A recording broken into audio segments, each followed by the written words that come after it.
how you've got to that level, the stuff that you do, and any tips you've got for aspiring young agents to write that sort of business.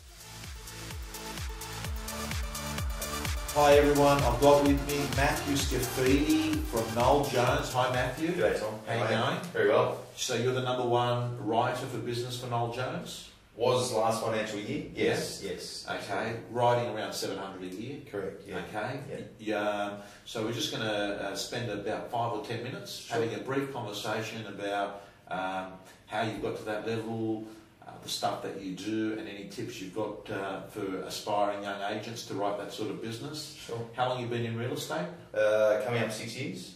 Okay, what was your background before real estate? Background selling packaging, wine boxes to printing, packaging, the whole thing. So right from start to finish, 200,000 boxes for Brown Brothers. Right. Get that wrong, wrong colour, wrong size. It's a big mistake. So what did you get into real estate for? I did the course about 5.5 years before I actually got into it, and it is a tough industry in the sense of when you first begin. My wife and I sold our home. We were mortgage free for a little while whilst we were building, and God bless my wife. She said, "Now's the time. If you're going to do it, you've harboured this love and want to do it for a long time. Now's your time." So okay, what's your average price you saw? $756,000. 756. Yep. Okay, and to write 700 grand a year, you're making a fair number of sales. Your top 3 tips that you give to agents about how to go from $200,000 a year in gross commission to writing over 500. What would you say? It comes down to systems. You need to have systems in place. You need to think outside the square. You need to be sitting there thinking, what does the client want? What do they look for? And you need to be offering that. It's all about information giving. And that's one thing that I appreciate in yourself, Tom, that you do give so much information to people and want nothing for it. Yeah. And I think that that's what attracts people to you. Yeah. And you talk about attraction agents all the time, and I think that if you're focused on providing that and have really good systems to ensure that it's working, you work a patch. I took that from Matt Steinway. How many homes? In the area here, I've been looking after about 2,500 homes for the last 5 and a bit years. Okay, so you work a patch, 2.5, you become a specialist in there by having lots of touch points of contact? Yeah, absolutely. Run 2 databases. I run one of people that I haven't yet met. Yeah. So they get a quarterly update of their marketplace. So it's of interest to them. It's not just a generic recipes and all that sort of thing newsletter. So it's all about their property in their area. And then my other database I run, I give them a little bit more information on about how we're doing and how the business is doing, and a bit more personal there as well. So okay. And the goal is to get people from database 1 over onto database 2 once we meet them. Okay, so to all the viewers out there, I think Matthew's been very good at articulating and segmenting a database. The have-mets and the have-not-mets, and the goal is to get the have-not-mets to become have-mets and have a more intimate relationship. The other thing that Matthew touched on there is about being an information provider, being a value-added provider, showing them more, doing more, giving more. Matthew, I always say to people, unless you're giving them something that's new, that's making them smarter, don't do it, because Google can do it better and efficiently than what you can, Yeah, absolutely. Yeah. Matthew, we talked about the attraction agent. Yep. I consider you an attraction agent, big on profile, big on branding. Yep. What are the critical behaviours of someone that's good at selling marketing, do you think? Why do you think you're good at selling marketing? I think we were talking earlier, I think it's about believing in what you are selling and providing advice, because that's what we're being paid to do. We're being paid to give our professional opinions. There's no point in selling something you don't believe in.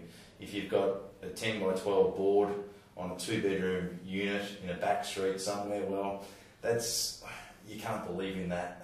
It's just there to promote yourself. It's more about what is required for the client, and if you believe in that, I think they'll believe in it too. They'll buy into that. Okay, another good bit of advice there. First you pick you, then they will pick you. They won't be picking you if you don't believe in the advice, believe in yourself, and are saying something that there's a match between your audio and video, because people can pick things up now, can't they? They can sense when you're sort of telling a fake story, and they can tell when you mean what you say. Absolutely. I think, Tom, that at the end of the day, you've got to have a really good memory not to tell the truth. Yeah. And I don't have a fantastic memory. So I think that if you're honest and you're upfront with people, and you've got to be. Lee Woodward says that not all business is good business. Yeah. And I've listened to that from day one in the Hot Topics in my car when I first began. I've always remembered that. What is good business to you? Good business to me is somebody that is happy to take your advice at pretty much full fee, at full marketing, and will listen to you on value of price as well. I always talk to people about getting to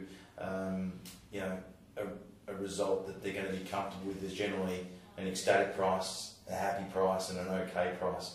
I need to have that really clear in my mind before I begin, because we can set a strategy in place to be able to achieve one of those results. If we're quoting a property at their happy price, we're going to miss everybody that's below that. Right. So we're not going to bring that pool of buyers that can create the competition to create premium prices. So do you tell vendors those three categories? Absolutely. So what were they again? Ecstatic. Yeah. So they always give you their ecstatic price really quickly. Yeah. And then happy, and then their okay price. Their okay price is the price that they won't sell for on the day, in a week, in a month, in a year. So below that is just a no-go zone. So I talk about the selling zone, and we need to be really clear on that, because if we're not, and if a vendor, you came back before of what makes a good vendor, if a vendor's not prepared to share that information, well, it's going to be a really rocky road. Right. So. Okay. Can I ask a little bit about prospecting? Yep. What's your view? What's Matthew Scafidi's view of prospecting? What sort of prospecting do you do?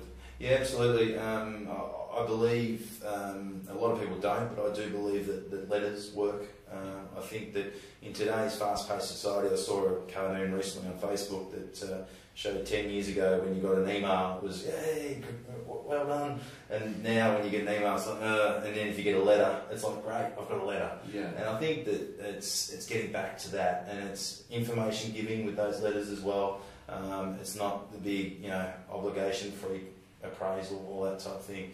It's more about giving that information. It's about following up with people, doing what you say you're going to do, when you say you're going to do it. I've got a really simple system. It's just a matter of we've got a blue card, which is the market appraisal sheet, and they don't leave my trays until it's either listed and sold, or it's perhaps gone to somebody else, or perhaps they've said, listen, we're not going to do anything for a while, but then it goes to the next system from there. So it's a blue sheet, and it's top of mind, and you look at it, and it doesn't everyone every day. Every day. Yep. So this is listings that you've gone to that you haven't listed. Yep. And then, unless something happens with it, like if they say to you, we're going to be selling in 2 years' time, then what do you do? Well, I've got two trays. I've got pending and like immediate, and then I've got another like the 2 year tray. So it's a matter of filtering through that, making sure that you are staying in contact with people. People will always get a text message from me every Saturday on the auction results that we've achieved, if they're in what we call a 1 month or a 3 month category of selling. So the SMSs you send yourself or personally, or off our system? But it comes from my phone. So it's great on a Saturday night. You're home and you're getting responses back from your people saying, oh, well done, or congratulations, or come and see me on Monday. We're thinking we're putting the property on market. So you essentially are SMSing on auction day, after the auction, all the people that came through the opens? No, we are doing that as well. Anyone that came through the opens for any auction, but more targeted and more specific are those people that we've appraised or are thinking of doing something. or just love real estate. We put them into that category as well. Is SMSing a good form of contact? I think it's great because, as I touched on before, email can be just deleted without even being read. Right. Have you ever not read an SMS on your phone? I've read them. You have to. So you can't get rid of them. Matthew, you use a program? Yeah, it's a basic program. We use Box and Dice here. Right. There's a number of programs out there that can do it, but it's about, I suppose, categorising properly. So information going into your database is vitally important, and I got that from Matt Steinway as well, that there's no point in just putting in a whole bunch of names and numbers. You've got to be able to categorise, are they developers, are they immediate sellers, are they just people that love to watch real estate, are they people that are going to refer you to others. There's a whole lot of different categories in there that we pick and choose from each Saturday. Okay, so databasing is important, a vendor paid market is important. As I say to people, VPA is prospecting 24/7. Yeah, absolutely, it is important. I first and foremost, though, it's important, I think, to get the best results for our clients. Yeah. But from there, we've done a lot of video of late of suburb profiles. We've got one with Mitcham and Vermont at the moment, which we run on realestate.com, and they've had, in about 11 weeks, they've had about 3,000 hits, 3,000 plays. We don't appear on those videos. That, I think, is overkill. People don't want to see us on there. They want to see why they should live in Mitcham or why they should live in Vermont. And they remember us as the agent that perhaps educated them to why not Blackburn, come to Mitcham. Right. Pre-listing kits, you use them or not? Absolutely. You can tell that Matt Steinway is my rock star real estate god. When I first started, I saw one of Matt's pre-list kits. A business coach that I've had employed for a number of years has always told me that 40% of the listings won before you've even walked in the door. Yeah. Our pre-list kit is tailored specifically for each agent. So there's a picture on the front, there's the awards won, everything else inside, so testimonials. So we don't need to go and bang on about how wonderful we are in front of the client, and we can get down to more. Did you have a chance to look over that? Yes, we did. Did you have a chance to fill in the questionnaire? Yes, we did. Fantastic. We grabbed that, and that helps us with what's important to them. But also, as I said, we don't need to go on about how wonderful we are. We can sit down and focus on why they've got us in and how we can help them. Okay. Matthew, finally, let me ask you, if you were giving advice to yourself on day one of real estate, knowing what you know today, what advice would you give you to be successful, to fast-track your real estate career? Yep, as I touched on before, focus on putting systems into place. Yeah. Business coach used to always say, make the space and then you'll fill it. Yeah. So you've got to have that in place before you begin. So when you do get busy, people will continue to get the same amount of service, the same level of service, and nothing drops off. The other thing too is that farm area. You've got to work an area, you've got to be the trusted advisor in that area, and if you do that, it will happen. And I think that too often in this industry, agents, if it hasn't worked in 3 months or 6 months, they think, give up, we'll move on to something else. Or they try the scattergun approach and send out 20,000 leaflets or magnets or whatever to the whole of the entire area. Yeah. You've got to be targeted in who you're trying to work with. And I think that the third thing as well is to try and find your niche. Is your niche character homes? Is it apartments? Is it units? Is it family homes? Is it $1 million plus properties? What is it that you are really focused on?